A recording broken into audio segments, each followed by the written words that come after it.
aí, Freitas, firmeza, mano? Caraca, demorou, hein, bicho?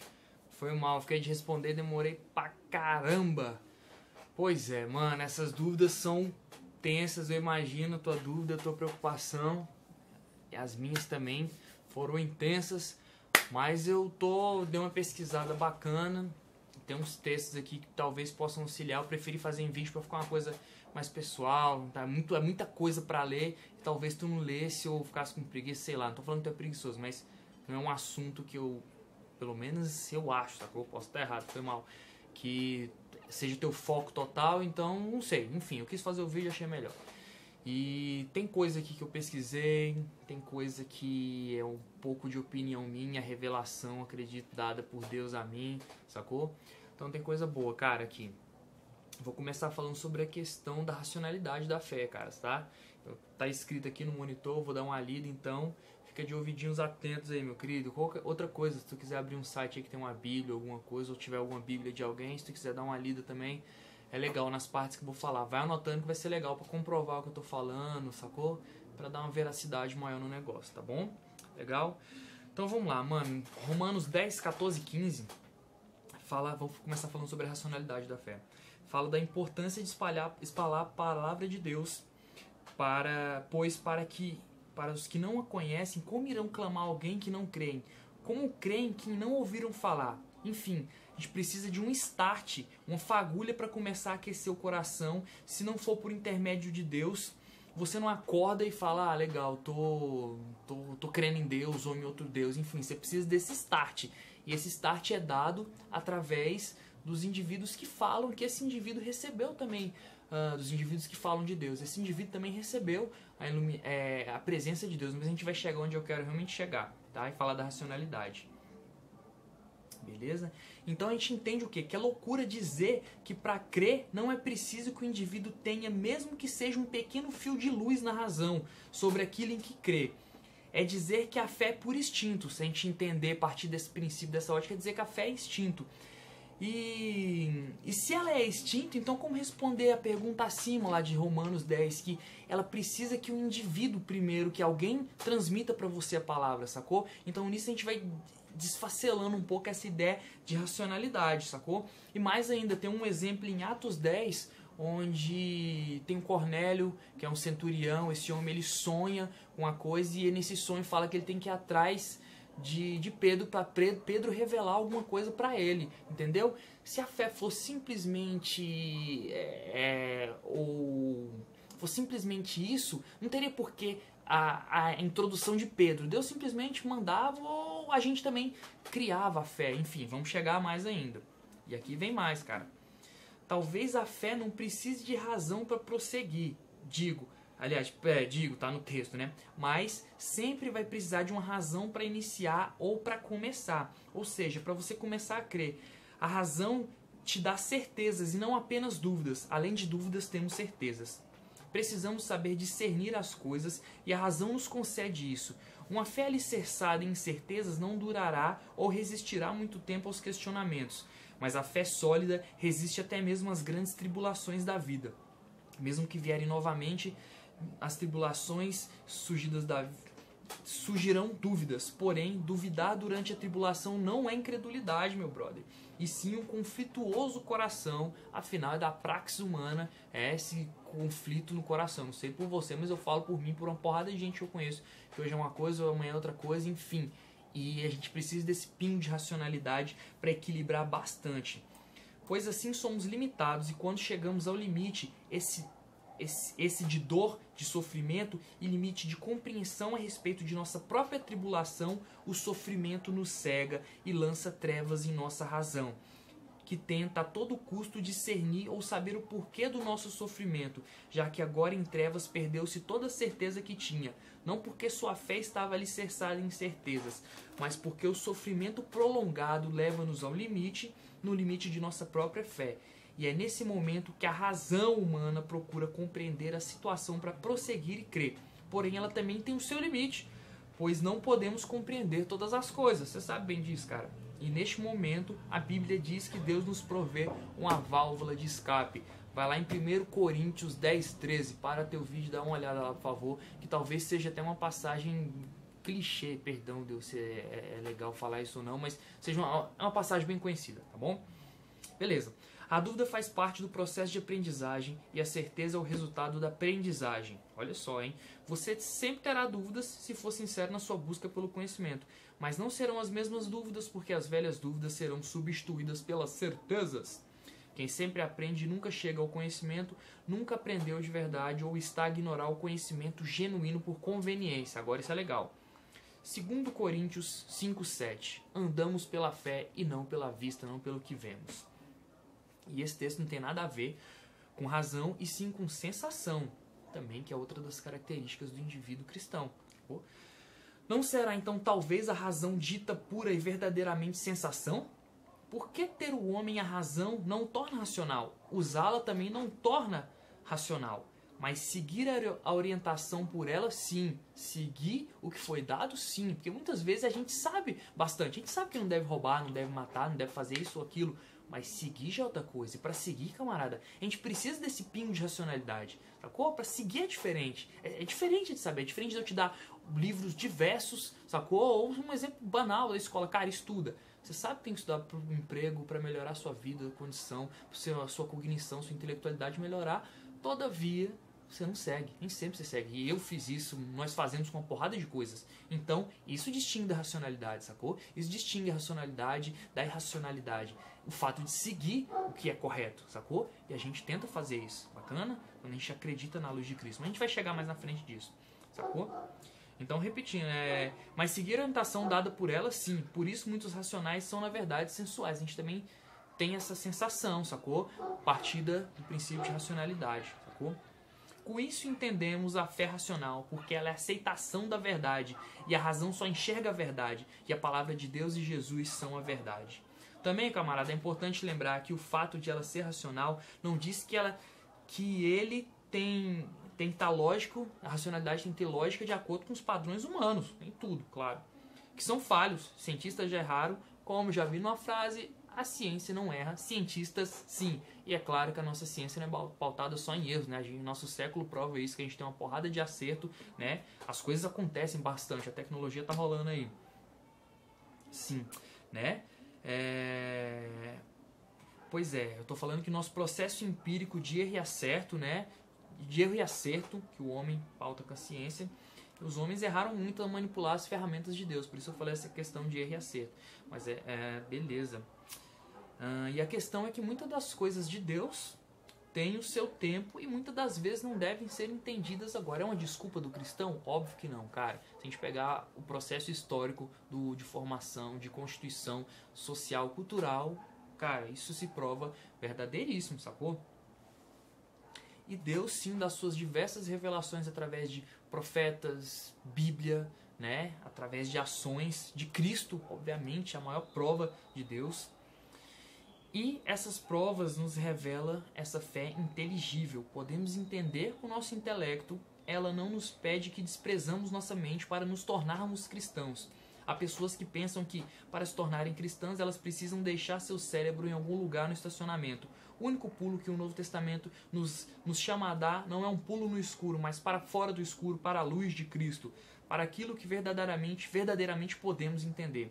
Isto não quer dizer que tudo que a fé cristã afirma é absolutamente claro no que diz a respeito a nossas categorias racionais. É um ponto que eu falei lá atrás. Não posso entender, por exemplo, como uma pessoa pode ter natureza divina e humana ao mesmo tempo, que é o caso de Cristo, né? Divina e natureza humana ao mesmo tempo, que é aquilo que cremos sobre Cristo, que é um mistério. Mas mistério não significa que é irracional, não é verdade? E aí tem um exemplo aqui, a gravidade, que é uma coisa que a gente ainda não tem total domínio, total conhecimento e não é irracional. Essas coisas são misteriosas para nós, mas não irracionais. Por exemplo, uma coisa é dizer, não compreendo com minha mente finita como isso funciona. Outra coisa é dizer, elas são gritantemente contraditórias e irracionais, mas vou acreditar mesmo assim. Não é isso que o cristianismo faz. O cristianismo afirma que há mistérios, mas esses mistérios não podem ser articulados em termos do irracional. Se assim fosse, então nos afastaríamos da fé cristã. Claro, meu brother, que a gente tem muito exemplo na Bíblia de coisas que, como eu falei, como o texto aqui fala de racionalidade. Elias faz descer fogo do céu. Tem uma passagem, não vou lembrar onde, que uma burra, uma jumenta, ela fala. E cara, a gente tá falando de um Deus. Se a gente parte desse princípio de um Deus que criou céus e terras, essas coisas são pífias de ridículas, de fáceis de acontecer também. É óbvio. Se esse mesmo Deus que a fé cristã propõe, que a Bíblia fala, que criou céus e terra, sacou? E fez a natureza na sua magnificência absurda, chega a ser ridículo ele não conseguir mandar fogo do céu, essas coisas. Embora, na nossa lógica humana, eu não tenho esse poder. Não tenho. Mas Deus, esses homens foram usados por Deus, e homens que mesmo usados por Deus tinham falhas diversas, assim como nós, sacou? Tu vê, todo grande homem da Bíblia, cara, ele tinha o seu calcanhar de Aquiles, ele vacilou, sacou? Mas isso é assunto pra outra história, só quero falar dessa humanidade também, de coisas que aparentemente não são racionais, enfim, bacana? Aliás, que humanamente não são racionais, né? De fato, não. Opa, eu tô me contradizendo, não é isso não. Tô falando dessas coisas que elas têm uma pegada muito forte que a Bíblia fala, entendeu? Mas Deus se provou, cara. Deus se provou, embora não seja compreensível o nosso entendimento, né? Não posso me contradizer aqui não, mano. Beleza, meu brother? E aí, mano, agora eu vou falar por mim, sacou? Onde é que tá mais essa razão, cara? Na tua experiência com Cristo, sacou? Com Cristo falar com você. Essa razão tá nisso, sacou? Tá, esses textos são bons pra argumentar, pra gente questionar, bacana. Só que, mano, a síntese de tudo tá em Cristo falar contigo, sacou? O cristão, ele tem isso, sacou? A Bíblia, que eu falei lá atrás, que é uma das provas de Deus, ela tem isso, cara. Você tem respostas, sacou? Você não tem respostas diretas. Eu talvez não, mas tem indivíduos que ouvem. Já vi casos de caras que presenciaram gente ressuscitando, sacou? Meu, isso é muito louco, está fora da minha compreensão, sacou? E fora da minha fé. A minha fé ainda é muito limitada, saca? Mas pode acontecer, é do desejo de Deus. Mas, cara, as coisas, por mais que eu não tenha esses exemplos absurdos, tem essa presença de Deus. O cristão, ele é movido a isso, sacou? É isso que faz a fé dele ser contínua. Ele tem que ter esse respaldo, sacou? Não que eu exija isso de Deus, mas ele dá esse respaldo porque a gente precisa, cara. A gente é fraco pra caramba, sacou? Ou a gente tá fé. Meu, acontecem coisas, tipo assim, na tua vida, tipo, eu falo por mim, pelo menos, às vezes eu falo, cara, eu queria que tô precisando de tal coisa, não falando de recurso material não, sacou? Tipo, de um amparo às vezes. E acontece, cara, acontece de uma maneira, uma ligação misteriosa, surge coincidência? Não. Eu tinha um pastor lá nosso que ele falava Jesuicitência. Eu boto muito mais fé nisso e não só por achismo, mas por evidência, sacou? Por coisas que, cara, coisas que são só suas. E é por isso que eu falo com tanta propriedade contigo, mano. Tem coisas que são só suas, que os argumentos não vão delimitar. E, velho, Cristo vai, sim, vai, ele existe, mano. Mas vamos chegar lá ainda, tá? E aí agora eu quero chegar nessa questão do seu antagonismo com a religião, sacou? Eu digo que entendo perfeitamente, que eu acabei de te dar um exemplo do que aconteceu no Sistema 2013. Tem muito tempo já. Tá. Embora tenha esse antagonismo, sim, mano, eu entendo, porque eu também sofri, cara. E hoje, entendendo esse pouquinho que eu entendo de Cristo, eu ainda sofro, cara. Eu ainda tem coisas que eu falo, não, cara. E rola uns medos, rola umas paradas no meu coração que eu não consigo entender. Mano, acontece, cara. Acontece. E talvez, e sim, foi bom por um lado. Porque eu tento buscar Cristo fora da caixa, sacou? Eu tento buscar fora do padrão engessado que eu falo, meu, eu não quero ser o super santo, nem o super correto, não. Mas eu falo, velho, não. Tem coisa aqui que não tem lógica, não, cara. Que isso não deveria. Ou você tenta, sacou? Você tem que se questionar, cara. Você tem que questionar. Você tem que falar, Senhor, e aí? Qual a ideia? Caraca. Né? O bicho pega em algumas circunstâncias, mas te aconselho a fazer isso, mano. E aí, mano, eu quero chegar onde eu quis com esse tempo todo, com esse texto. Não que eu quis conduzir uma situação. A coisa foi acontecendo e eu vi que onde eu quis escrever não era o foco central. Eu falei da igreja porque a igreja é um suporte, um help pra ajudar, mano. Mas o meu foco não é de falar, brother, vai pra uma igreja, se enfurna numa igreja. Não. No meu caso, muitas vezes eu preciso sim da igreja e eu entendo ela como, ó, nota 10. Mas tem os seus detalhes, também não quero explanar. Mano, meu intuito é falar do quê? Jesus Cristo. Jesus Cristo, mano, é isso que eu quero falar, sacou? E tá aqui. Né, velho, tá aqui. Mano, ó, em Gênesis 3 fala o quê? Que o pai queria estar perto dos filhos, sacou? A vida inteira a ideia da criação, né, de Deus foi estar perto dos seus filhos. E, mano, com o pecado, nós nos afastamos de Deus, né? E tem uma problemática ao longo dos séculos, porque o nosso coração anseia pelo Pai, mas não conhecemos, e se não conhecemos, recusamos sua paternidade naturalmente, sacou? Só que a gente recusa a paternidade por não conhecer, mas mesmo assim o nosso vazio permanece, cara. E tem uma frase que diz que o vazio do homem é do tamanho de Deus. E, mano, eu não sei o que tem na tua cabeça aí, nem os teus perreps. Mas os meus perreps eu sei quais são, sacou? E eu acredito sim que eles são do vazio de Deus. Porque à medida que eu vou me nutrindo, tentando me aproximar, lendo a Bíblia, orando, sacou, velho? Como todo cristão faz, sacou? Não sou diferente, não. O cara que entende um pouquinho de Cristo, ele entende que ele necessita disso, sacou, velho? A gente é escravo disso. E, meu, é o escravo mais livre do mundo, sem sacanagem, Fritas. É o escravo mais livre, que a gente foge dos... A gente não se prende aos anseios... Poxa, a bateria tá acabando. Ah, sacanagem, cara. Pera aí, Fritas, que a bateria tá acabando aqui. Pera aí.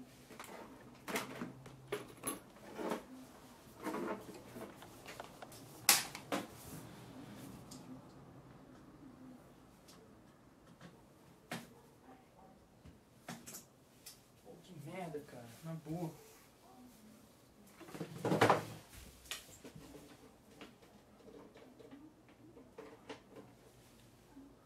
Deixa eu ver. É que eu não queria dar pausa no vídeo não, mano. Senão eu tenho que editar depois, sacou? Foi mal. Tá, não lembro, acho que eu me perdi, sacou? Tá, e é o escravo mais livre do mundo, mano. Mas tá, deixa eu continuar aqui, sacou? A gente tem esse vazio, o vazio do tamanho de Deus. Quando estamos sem o preenchimento do Pai, tentamos tapar esse buraco com decisões ruins. Mas não dá certo e nunca compreendemos porque esse buraco negro não é saciado. Até porque a função do buraco negro, ele é insaciável, parceiro.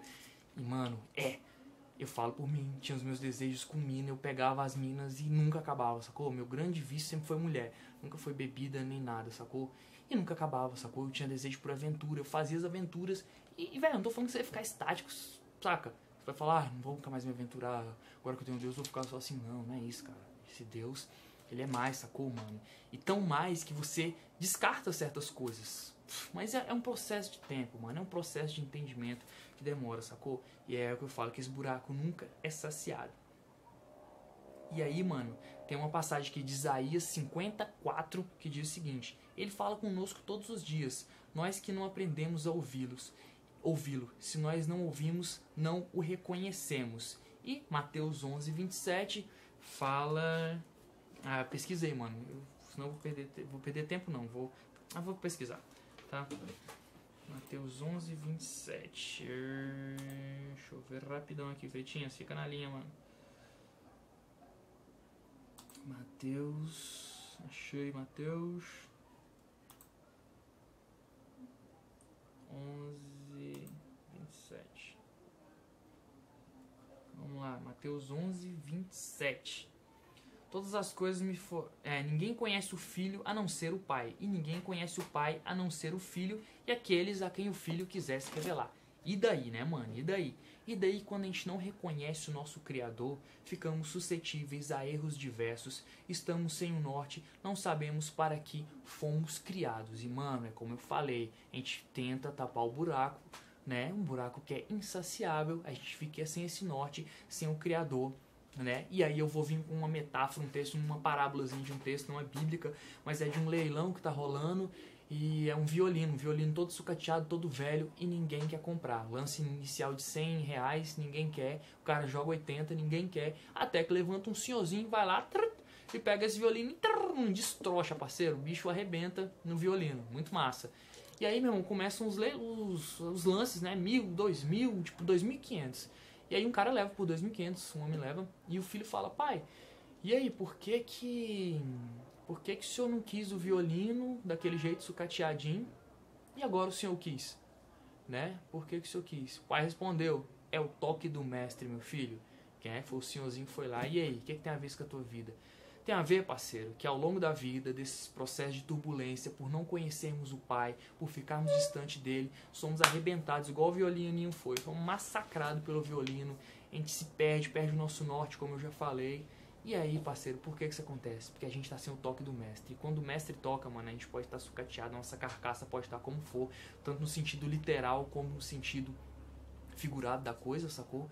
Que, meu, a gente resplandece, a coisa renasce, você renasce, cara, é como se falam, né? O homem renasce, saca, velho? E esse é o toque do mestre, sacou? O toque do mestre Deus, saca? E a gente vai chegar onde eu quero chegar. Beleza. Daria eterno general, saquei. Tá, e aí a gente leva outro fator, é dissociar a ideia de Deus como um general, sacou? A gente entende Deus como regra, como general, e não é isso, mano. Como se você tiver visto o vídeo, você vai ter entendido muito disso aqui que eu falei agora, essa questão de Deus como general, porque se ele quisesse, a gente seguisse regras dele, cara, apenas regras, ele teria mandado, se ele é o Deus, criador dos céus e da terra, tem poder para tudo, ele não teria mandado Cristo, um homem que não tinha riquezas materiais e afins. Ele teria mandado um grande general para conquistar, dominar todo mundo, e hoje nós seguiríamos as ordens dele. Cara, e aí? Sacou? E aí? Ele teria escravos. Lembra que eu falei lá atrás de escravos libertos? Mano, se você chegar a se envolver mais, se por bênção de Deus, você chegar a conhecê-lo, você vai entender o que eu tô falando, sacou? Não entenda escravo lá atrás, como eu falei, como uma coisa que prende, algo que liberta, sacou? Mas eu quero falar disso, dessa questão do general. Ele teria mandado e nós seríamos manipulados. Seria simples, cara. Seria muito simples, seria muito fácil pra ele. Mas não teria fundamento, já que eu falei que o princípio lá em Gênesis 3 era proximidade, sacou? Com seus filhos. Era isso que ele queria. Era proximidade, cara, com seus filhos. Sacou? Então ele manda esse Cristo pra que nós fiquemos próximos. E eu volto na questão do violino aqui, ó, que eu esqueci de falar, que nossa verdadeira identidade, que foi o caso do violino, é revelada quando tocadas pelo amor do nosso Pai. É nas mãos do mestre que reaprendemos a música da qual sempre fomos destinados a tocar. Podemos estar surrados pela vida, sujos do pecado, mas o vanish espiritual, eu gostei dessa metáfora, dessa alusãozinha. O vanish espiritual nos limpa e mostra a nossa verdadeira face, sacou? E aí que tá a questão, meu fritas, eu tô chegando ao fim do vídeo e aqui que tá a questão de tudo. Como ser tocado, regido, instruído, norteado pelo Pai, sacou? Pelo Mestre, como sentir novamente, mano. Como ganhar um novo coração, brother? Simples, mano. Atos 2, 38, 39. Vamos lá?